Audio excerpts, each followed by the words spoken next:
Welcome to DT Madness, Chronicles from the Third Life, episode 93, June 8th, 2024.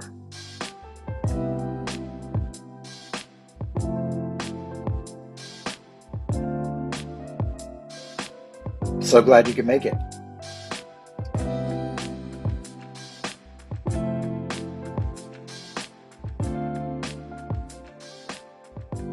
Well, where else to begin this week other than with the personal hygiene update I know you've been anticipating for a week, and I have stuck with the one shower life just in the evening, and that's been good. I'm anxious to see, or eager to see, the water bill, and hopefully that's going to be a little bit lower, and so that's pretty good. I'm excited about that. It's definitely cut down on our washing machine cycles and all that kind of stuff too, from fewer clothes and towels and whatever. So I don't know that I wouldn't be able to continue doing this during the school year.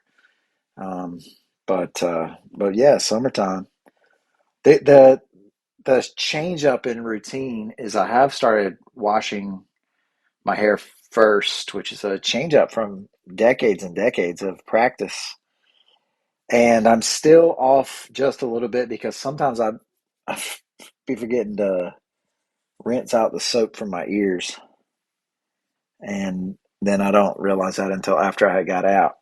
So I guess they get extra cleansed throughout the evening.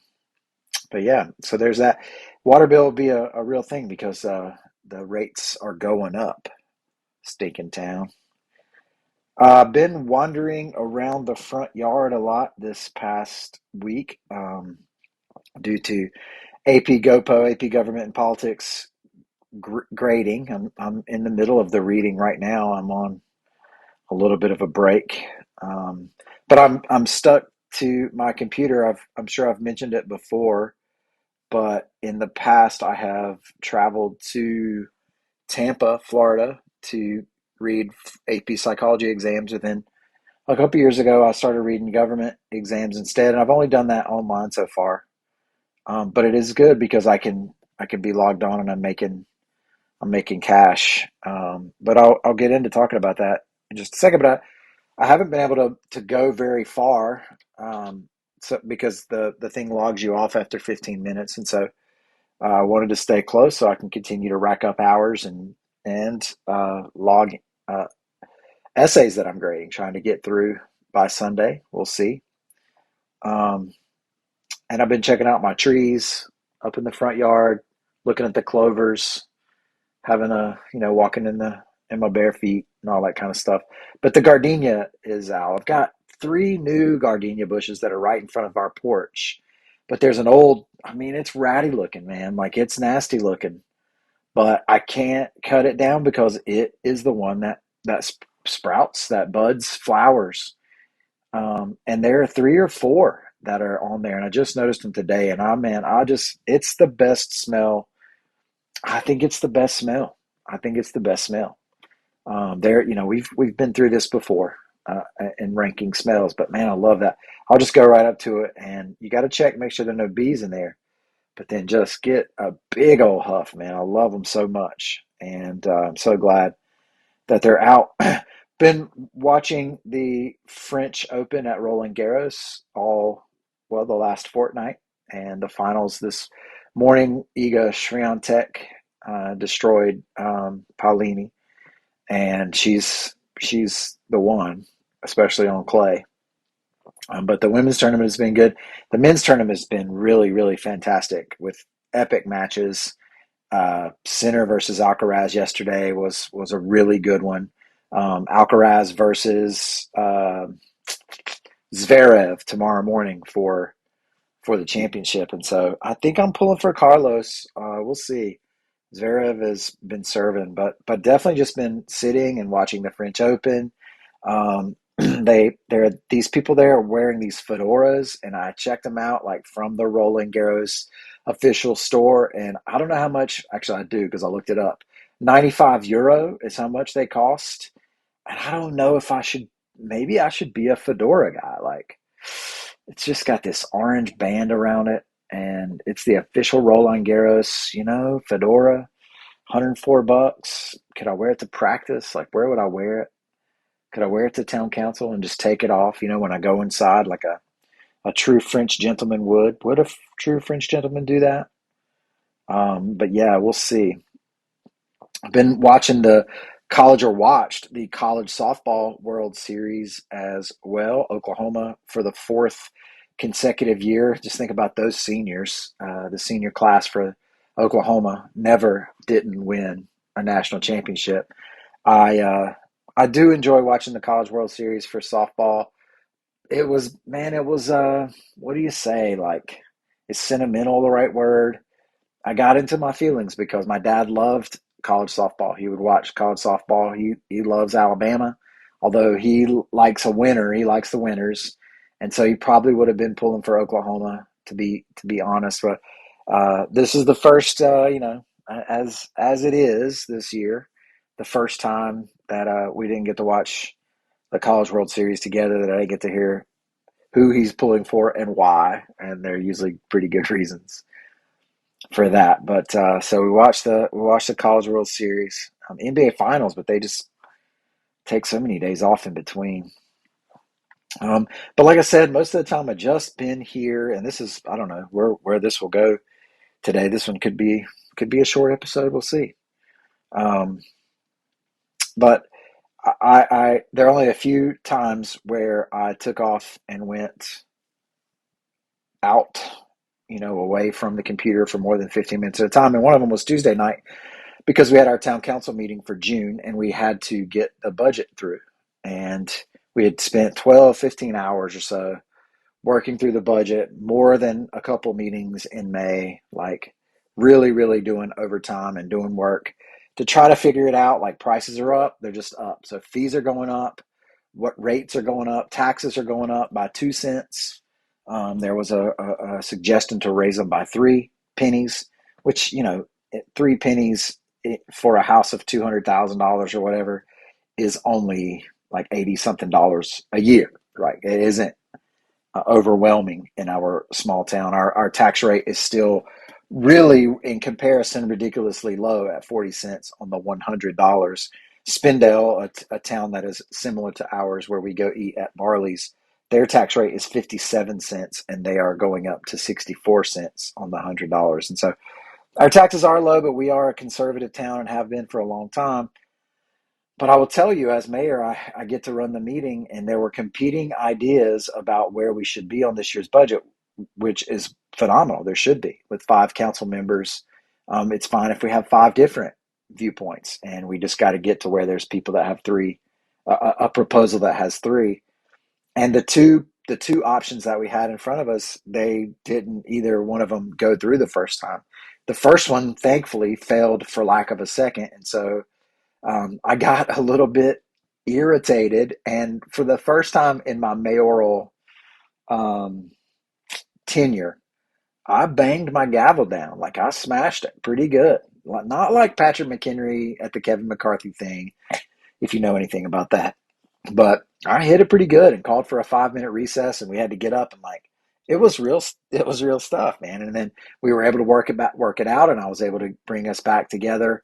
And then we did get the budget through, so that was something. But man, that was super long. Like, we ended our contract with the Y in town. We passed the budget, and then we had a closed session to talk about personnel. And so we were gone for 3 hours or so, and that cost me, man, because I'm making money by the hour, grading these AP exams. But anyway, that is what I have been doing, and since Monday, we started on Monday, and I have logged somewhere around 80, 82 hours since then. I have scored 2,082 responses. I can't talk too much about what they are about at this point, but it's yeah, it's about bureaucracy and how the Congress and the president can be involved in dealing with that, the EPA in particular. So they're just these little keywords that I'm looking for. And, for the kids that got the points, it's really easy to grade because you can see those buzzwords, those key phrases that are in the rubric and just click right through them. And then, but the kids who just babble on, and I've had some good ones. Like I've had some, hey, I'll give you $5 if you pass me. I've had some, ones that just drew pictures and said they didn't have a chance. One that told me all about her boyfriend and hopefully that they'll stay together, even though whatever. So my eyes are, what they're jellified or something. I don't know, but I've been staring at the screen for, like I said, 80 hours or so today and then tomorrow. And then there'll be a few days off and then some extended reading time.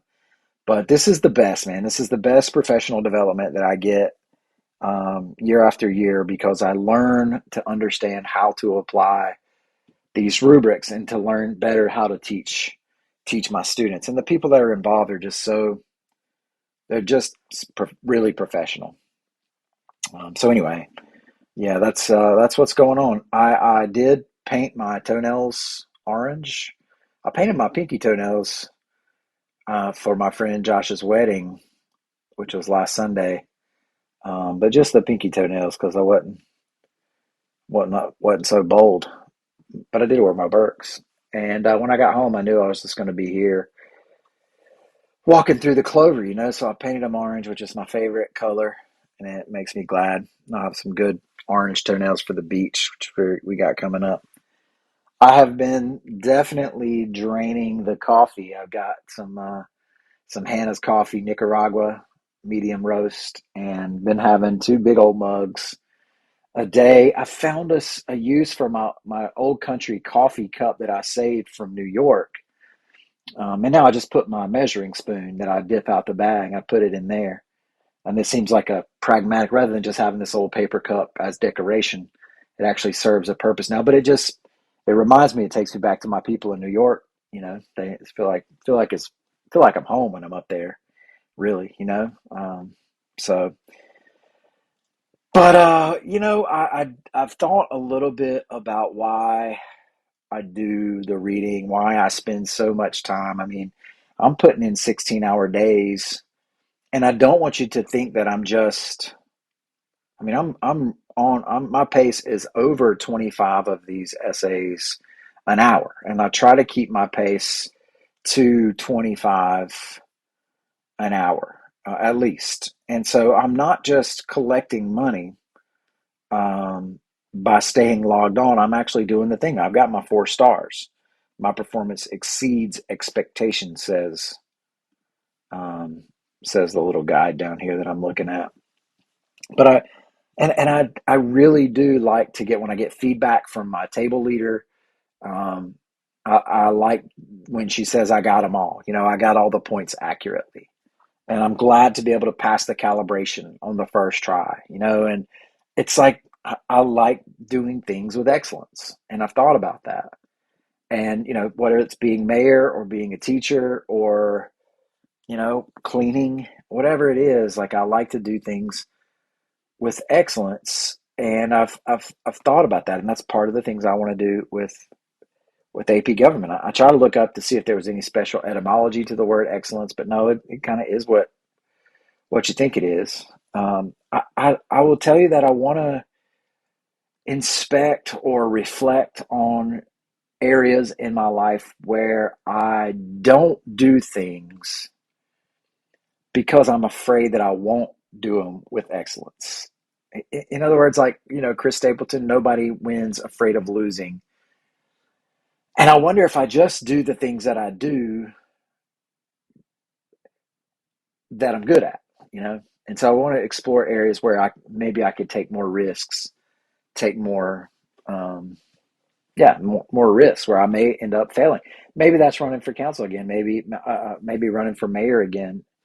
Maybe I have a fear, like I don't want to lose. I don't want to end up losing an election being the last. I don't know. I'm not sure. There are areas where I want to, like maybe I want to get out on the tennis courts, but I'm not as athletic as I. Excuse me. I'm not as athletic as I once was. And how can I how can I pursue excellence without the fear of failure? I think there's an area for sure. Like I've been a leader in a lot of ways, and I've been a leader in spiritual terms. I'm very reluctant to talk about this, but I guess we'll talk about it a little bit. I do.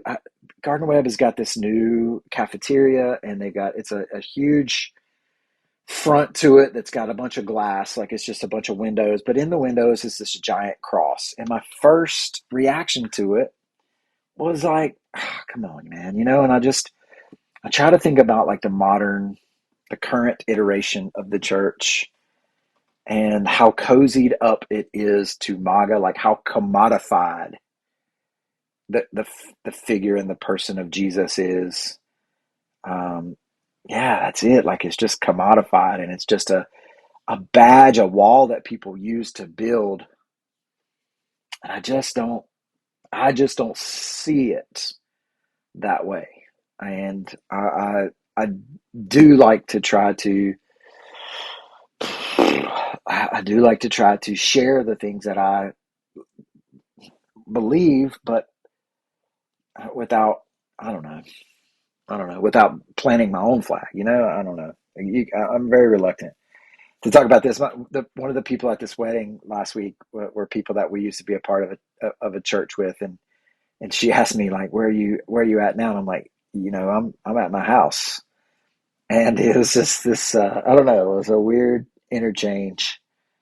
Um, I've been having dreams about this guy, uh, Seth, and I try to take the path or the interpretation of dreams where everybody in the dream is actually a manifestation of me.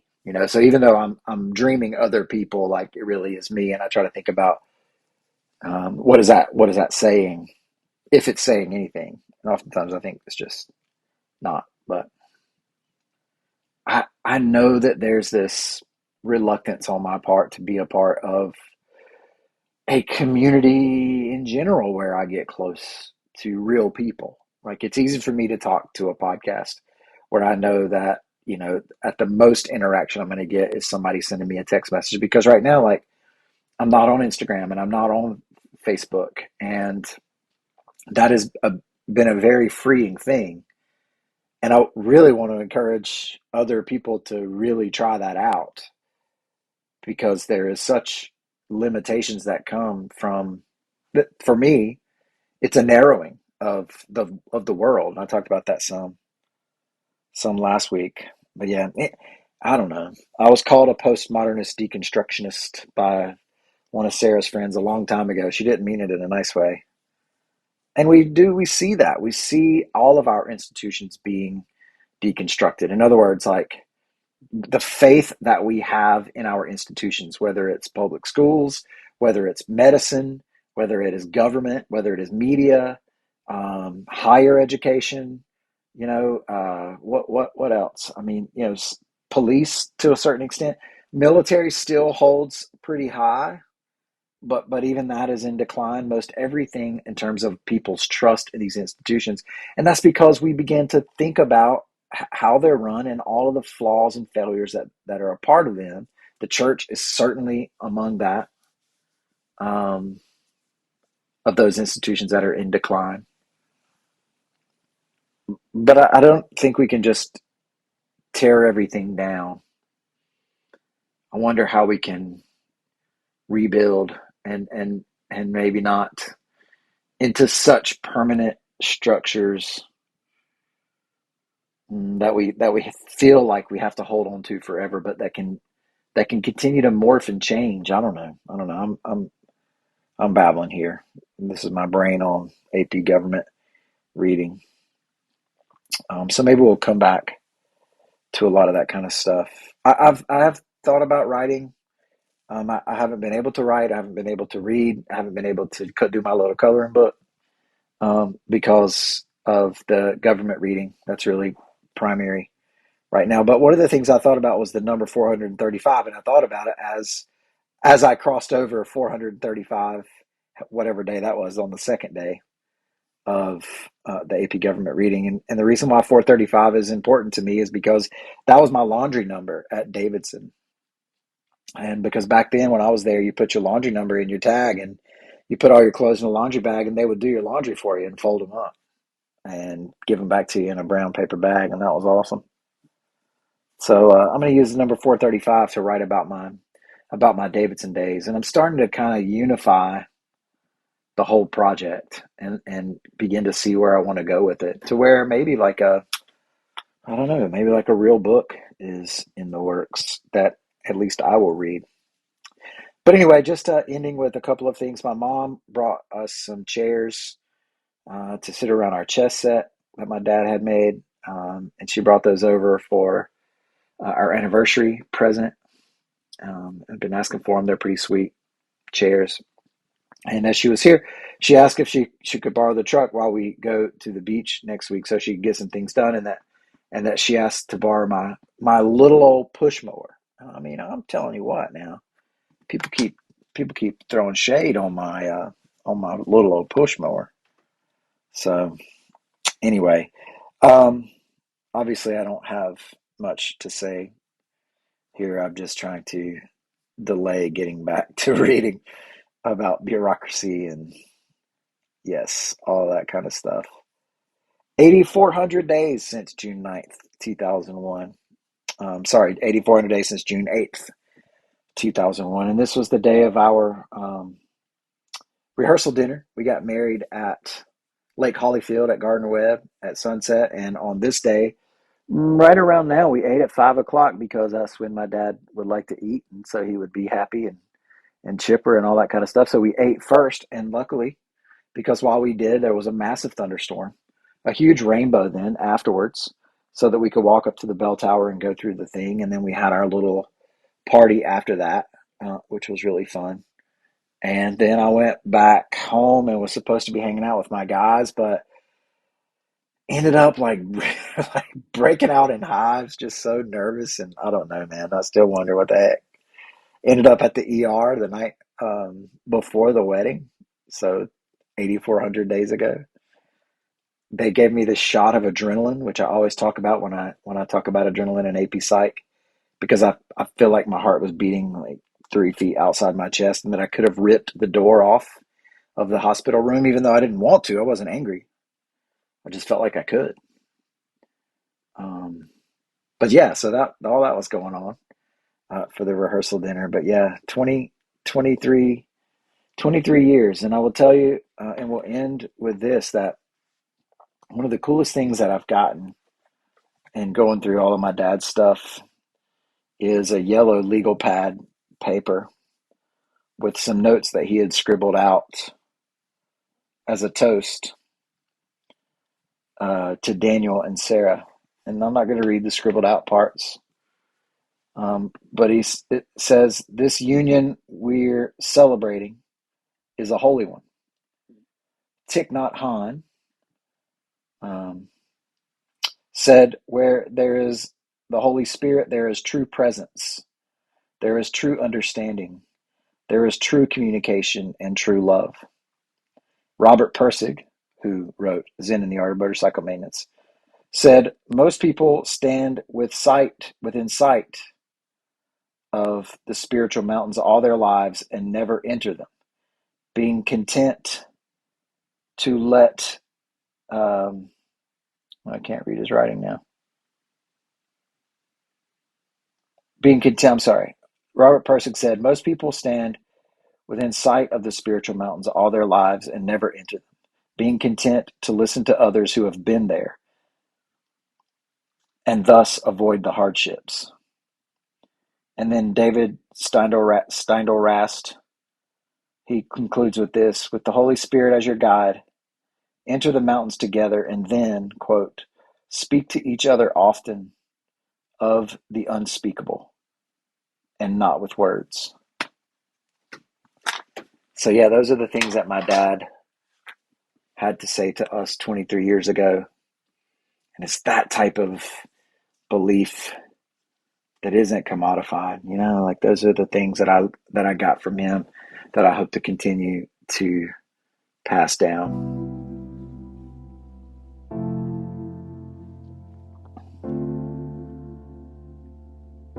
I don't know, maybe the whole episode today is just so that I could read that toast. Maybe so that I could tell you about banging the gavel. And I didn't even read the toast clearly, huh? He didn't either that night. He was all kinds of teared up.